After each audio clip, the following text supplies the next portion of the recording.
Order! Order! You are an incorrigible delinquent at times.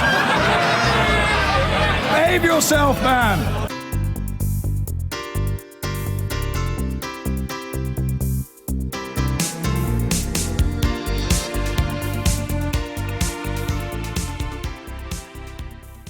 I know there was one other story, which is very, very, very, very small, that Ian wanted to talk about. Spot the story on this page. It's this little one here. It's the tiniest story in the world. And this should be front page news. House building levels, the highest since 2007, 9% up in a year. This is, apart from sugar, this is one of the biggest issues in our country, our failure to build enough houses to house the population. Well, it's starting to happen. I mean, if I was a politician, so if I was Boris Johnson, I'd be trumpeting this from the rooftops tomorrow.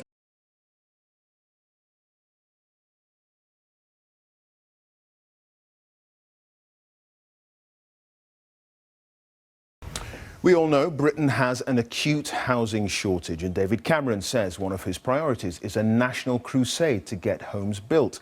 But today we had the latest figures on how many are being constructed, and some say it's far from good news. Our business editor Kamal Ahmed has the story. Building for the future, but not fast enough. Yes, thousands of new homes are being constructed every month, but some estimates say only half of what is needed. The fact the numbers went into reverse over the last 3 months has lit a warning light.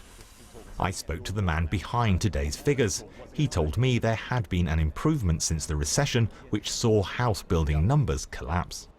It's easy to forget the depths of the recession 5-6 years ago, when the industry was only building 100,000 homes a year. We're now at about twice that rate, so we've come a long way in 5 or 6 years. Most worrying, the drop in publicly funded housing, often built by housing associations and usually more affordable. House builders insist they are building new homes just as fast as they can. But Britain is building far fewer than before the recession. The figures show that in the last 3 months, 36,000 new homes were registered in the UK. That compares to nearly 50,000 before the recession. And there is particular concern in the public sector, where new building registrations have fallen by 4%. More and more people are struggling to clamber on the housing ladder, and prices are rising. It's political.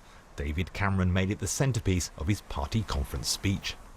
When we got a generation of hard-working men and women in their 20s and 30s who are waking up each morning in their childhood bedrooms, that should be a wake-up call for us.